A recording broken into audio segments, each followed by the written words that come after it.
Come on, YouTube. Let's go party.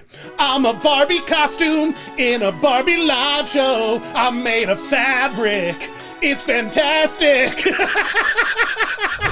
I said I'm a Barbie costume in a Barbie live show. I've changed the lyrics, Kenny. They're alternative lyrics.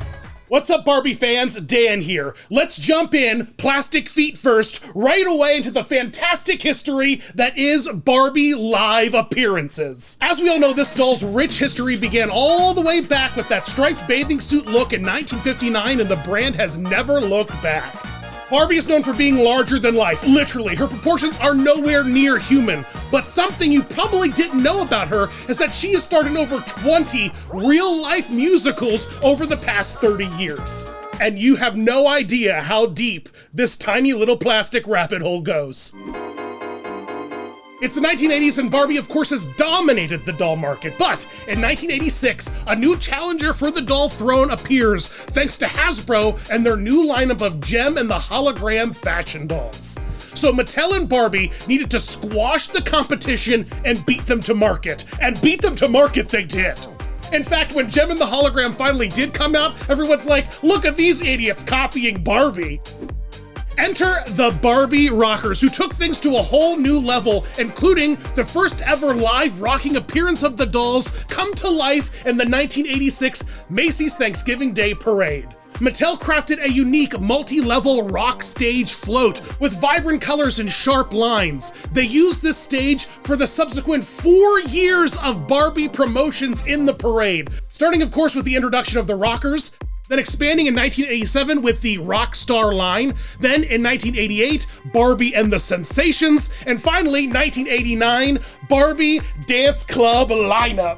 Non-stop, rockin', dancin', sensational. Everything you want on the morning of Thanksgiving. But here's what I absolutely adore about these Barbie appearances and every Barbie appearance moving forward is that every one of these Barbie actresses is wearing a life-size version of a retailed available doll. Everything from the accessories to the wigs were all blown up to human size for the cast of dancers and the signature Barbie performer. All right, I have to take this jacket off. It is a winter jacket, and it's killing Papa Dan over here. Ooh, look! I got fashion accessories. I can change outfits. No, I had to take off the pink jacket because things are about to get serious. Sure, Barbie can do anything. We've seen that by 1989. But there's one thing she hadn't done, and that was save the world. Together we can do it. We can save our world. The 1990 Barbie Summit was a real-life event held in New York City to bring together kids from all across the world to discuss issues ranging from hunger to conflict. Barbie was gathering children together to talk about hunger and war? Barbie? No. Plus, a special edition of Barbie was released in all white, whose proceeds of that sale would benefit organizations that promoted world peace. The Barbie Summit was a complete shift of tone for the last 4 years of Barbie rock and roll, so an entirely new parade float was constructed from the bones of the previous rock stage. It was themed reminiscent of the Unisphere found in Flushings to celebrate the 1964 World's Fair, and was filled with kids and translators from over 40 nations, or something like that. Barbie took to the float with all ethnicities represented by Barbie doll lines in their white gowns, and boy, oh boy, it's gorgeous. I love it. It looks like identical to the Barbie Summit toy. It's perfect. The following year, in 1991, they reused the Barbie Summit stage to go right back to rock and roll. Barbie's light and lace stage band dolls, boy oh boy, it's the same float, but with all that meaningful heart removed and replaced with rock and roll. So by now, if you haven't caught on, every one of these floats has just been an advertisement for a lineup of Barbie dolls. Get used to that. Did any of you have these Barbies or any of the Barbies I'm about to show you? I need you to fill my holy social media inboxes with all of your Barbie photos, stories, and lores. Barbie drinks wine, right? I mean, she has to. She practically lived at Epcot for like a year, and there's a food and wine festival there.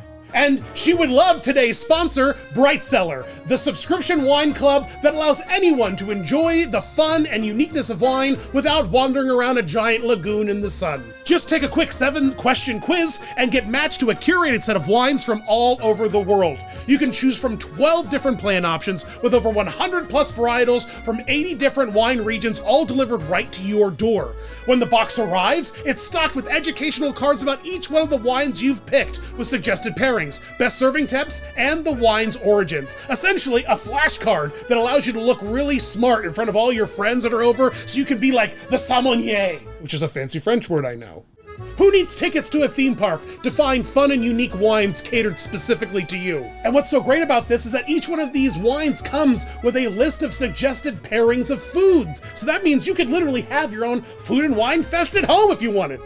Cellar wine bottles have over 600,000 5-star reviews with a satisfaction guarantee. You don't like the bottle? They'll replace it. Thanks to Cellar for giving my followers their first 6-bottle subscription box, usually $150 for just $70. Click the link below in the description to take the quiz and get started today.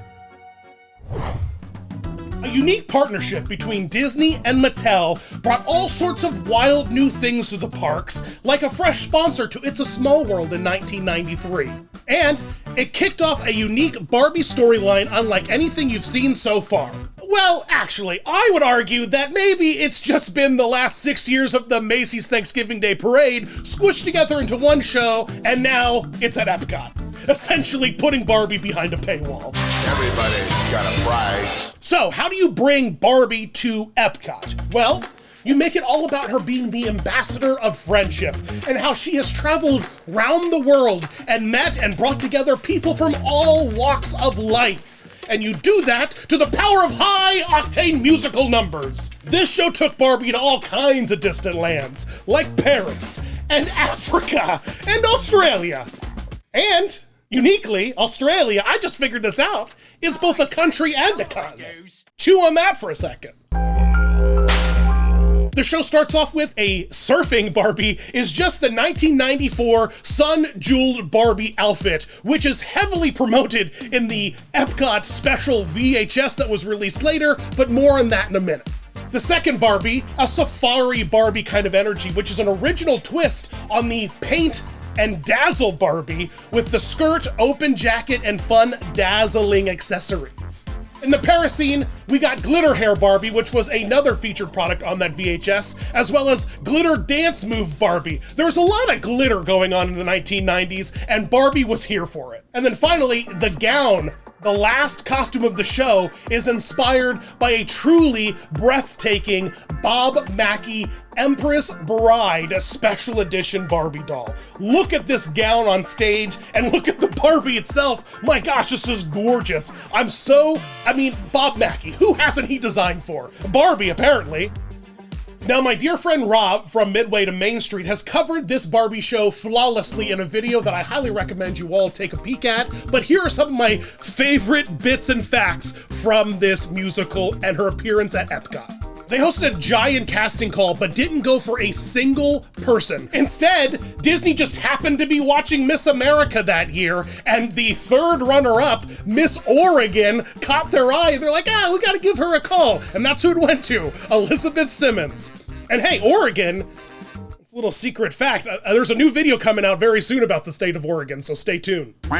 The show was filmed and then sold on VHS for 1 cent if you purchased specially marked Barbies and sent in a proof of purchase, and that video included a fun montage of kids playing with Barbie, and then a little bit of the Barbie show, and then the last bit of the tape is just a very, very hard sell for most of the Barbies featured in the live show, as well as other Barbies you can find in retail environments anywhere toys were sold, which back in the 90s was everywhere. The magical world of Barbie opened right before Thanksgiving in 1993 and had one performance before immediately being shut down by Disney and Mattel for not representing the brands nearly the way they wanted to. The show was reworked over 30 times over the next few weeks and reopened the next month at late December. A repainted and repurposed Mickey limousine, a remnant of Mickey's 60th birthday party, was repainted bright glitter pink and was utilized to welcome Barbie into the park, and they didn't stop there. You could spot a giant Barbie convertible, larger than life, boxed for a photo op. The World Showcase would feature meet and greet opportunities in the America Pavilion to spend time with the characters between shows to get your photo taken. I can't imagine what it was like to meet Barbie as a kid at Epcot, to see such a real-world figure so massive being a guest at the most magical place on Earth. Oh my gosh, I can't even it must have just made Epcot cool for kids for one day, because Epcot wasn't cool. I hated Epcot. And if Barbie was there, I would have hated it more, because I was a boy, and I wasn't gonna be caught playing with dolls. Barbie made a royal return to Macy's Thanksgiving Day Parade in the double lots in a gorgeous new fantasy castle float, complete with a huge wall of windows, fancy draperies, and a long staircase. It felt like a huge Barbie Castle Dreamhouse playset just come to life. I love it, it's gorgeous. This float was ultimately reused 4 times to promote Barbie's newest endeavor, yearly animated fantasy direct-to-video DVD releases, starting with 2004's Princess and the Pauper. This movie had 2 featured Barbies with complimentary gowns on the float. And everyone knows Princess and the Pauper, you know, like rich Barbie, poor Barbie. They hang out, they become best friends. The next year in 2005, the float was converted into a giant Pegasus for, aptly, the magic of Pegasus. And the promotional performance on that float, oddly enough, features 16-year-old recording artist and future Captain Marvel, Brie Larson. It's kind of fun seeing her sing a wintry pop song with Barbie dancing with her bow, you know, on the float, looking cool. And she's lip syncing, obviously, they all are. You think anyone's singing in the parade? The outfit on the float isn't a perfect match to the Barbie doll. Like, Barbie is plastic, so she doesn't have to wear much in the winter to stay warm, but this real-life dancer actually needs to maintain her body heat. It's the winter in New York. 2006 12 Dancing Princesses revamps the entire float into a more realistic, Christmassy vibe. It's actually amazing, and the outfit for Barbie is spot on from the movie and dolls, but I came here expecting 12 dancing Barbies. Where are the other 11? 2007 was Barbie's final Macy's appearance, promoting the Island Princess, which flipped the float into something nearly unrecognizable. And this outfit goes so hard. She's wearing a full-out peacock dress, like that's a normal thing to do. And the float is wild. It's almost a parody of the Jungle Cruise, with like fake water features and an animatronic elephant. But the doll to real-life transformation of the Barbie is perfection. I mean, if you think Tiki Barbie's weird, we haven't even gotten started. Back in 2005, Mattel had begun adapting America's first live-action Barbie tour, Fairytopia. Can you give me all kinds of fairy special effects? Twinkles and sparkles and mushrooms and goblin friends, whatever you can find, baby. The production of the show was huge because it was Barbie's first American tour. So they set out to get a dream team, and they really did. The director of the show, Eric Schaefer, had just come off successfully directing the 34-minute live-action Snow White musical that was featured at Disneyland. Now, they did another publicity stunt casting call, but instead they went with an agent-submitted actress named Erin Elizabeth Coors, who ultimately smashed the role. Let this be a public service announcement for all of you theater kids watching my YouTube channel right now. Publicity casting calls are exactly that. They are not meant to find talent, they are meant to garner publicity. If you go to one of those things, expect your heart to be broken because those people running them are manipulating very talented people who are just looking for work into their own gains. Now back to our regularly scheduled program. They brought in Tony-nominated costume designer Greg Barnes, famous for, among other things, his costume design for Legally Blonde the Musical, another pink explosion, to handcraft sequined and jeweled outfits for all of the fairies featured in the film.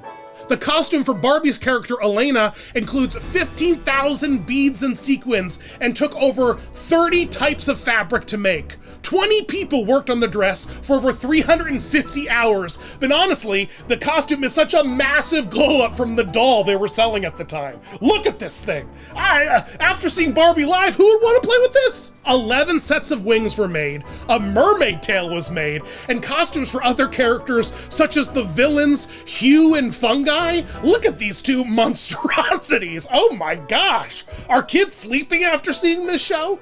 I wouldn't. The show is truly wild. It has this like floating possessed puffball thing that just follows Barbie around on stage. There's this butterfly demon man that I don't necessarily understand. There are a lot of fairies, like a lot of fairies. It's wild. Did any of you see it? Did anyone go see Barbie Fairytopia live? Let me know in the comments. I'm kind of sad. I was graduating high school at the time, so you know, Barbie live wasn't high on my list. So but it would have been fun to see. Now, we've seen Barbie in parades, in theme parks, touring national theaters, and direct-to-DVD sales, so there's really only one place for this woman to go: mall tours, shopping malls. My God, how Barbie has fallen. For those of you living blissfully in America and unaware of Barbie's massive reach, she has a huge fandom in the Asia market. Barbie does really well over there. So much so that for nearly a decade, between 2006 and 2016, every single animated Barbie movie had a featured live touring mall show that traveled through the country of Singapore.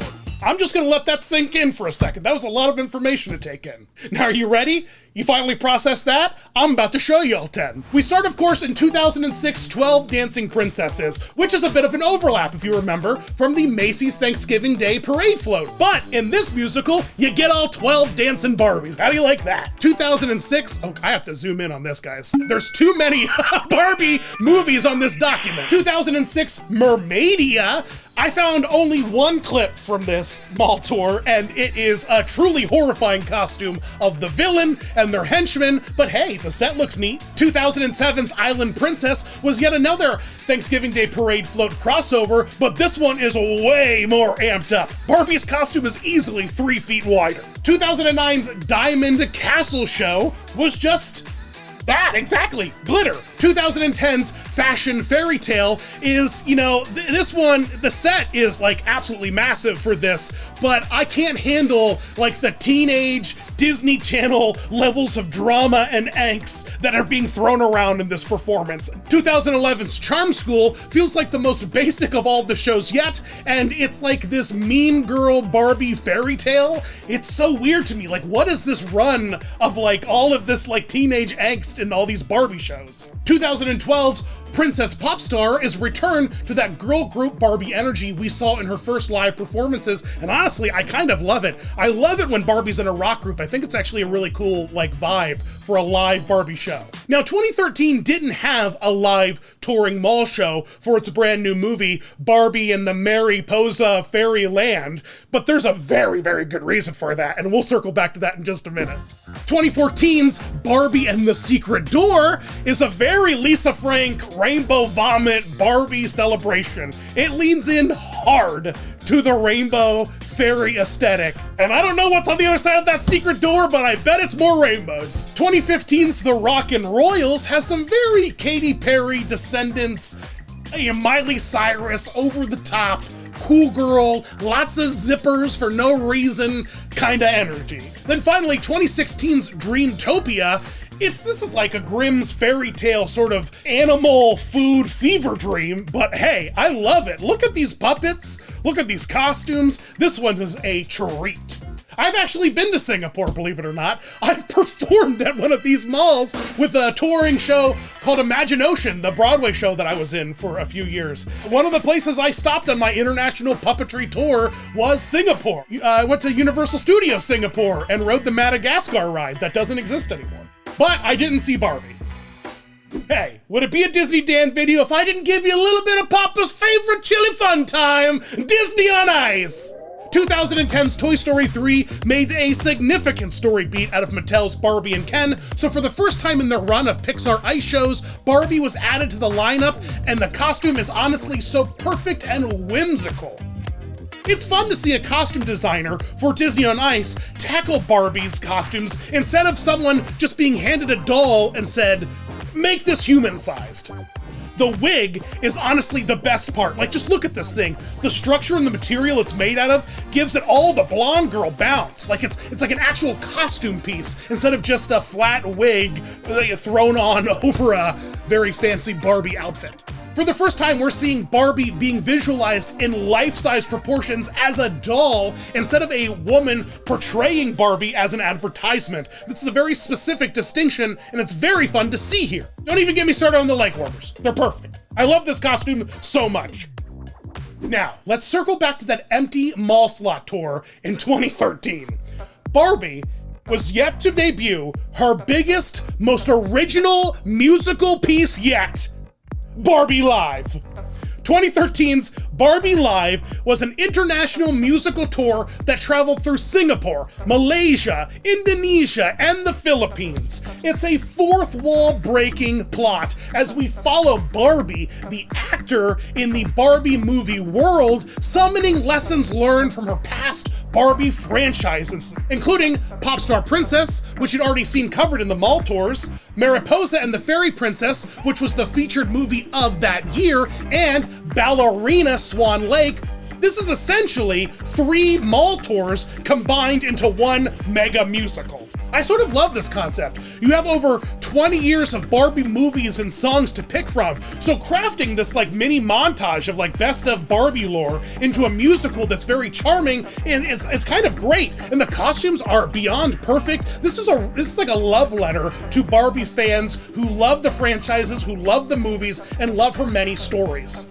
Now, it's clear they had the feel that they were workshopping something large here, something big. This budget was very substantial. A lot of energy and love was poured into this, and this is an all-American cast touring an Asian country as they're workshopping this big theater piece, and I guess ultimately it flopped because I don't think it was that great. And that bumps me out because there's some really fascinating and beautiful sequences from this show and costumes. Well, and now here we are. A new Barbie movie is bringing live-action Barbie to the big screen, and I'm so excited about it. There are so many fantastic representations of a doll Barbie from the live-action movie Barbie. There's like a whole lineup of it, and the marketing for this movie is insane. In fact, here's a montage of Kenny's favorite Barbie marketing strategies.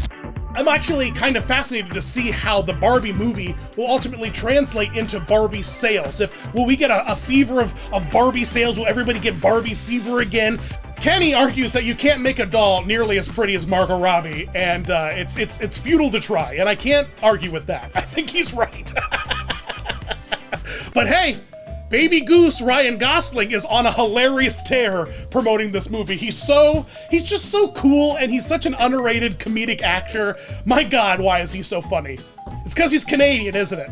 And that's it. I'm sure it is. It's all the maple syrup in his blood. Behind every great Barbie, there's a Ken who's totally fine with that. Hopefully he's right behind her, in case she needs anything. Because she deserves it. Because she's Barbie, and he's just Ken, and he's totally fine with that. Forever.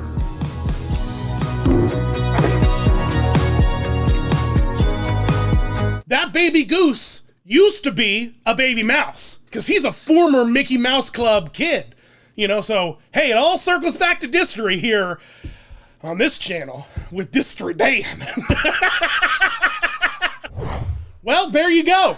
We went through the whole storied history of Barbie the doll brought to life. There have been so many Barbie appearances, and you've just got a taste of all of them. Let me know if you've seen any of these Barbie live shows, or if you have any of the Barbie dolls that I featured here in this amazing video. I love that there's been a Barbie for nearly every live appearance that she's had. I think that is so cool. I think that's such a unique and special thing that has honestly never happened here on this channel, so it was super fun to talk about. Don't forget to visit us across all of the holy social media channels, as well as our vlog, Please Stop Vlogging, and chucklekingdom.com for very serious theme park shirts. As always, guys, you all rock, my Barbie gals and Ken boys, and whatever, you know, Taffy the dog, you know, whoever's watching.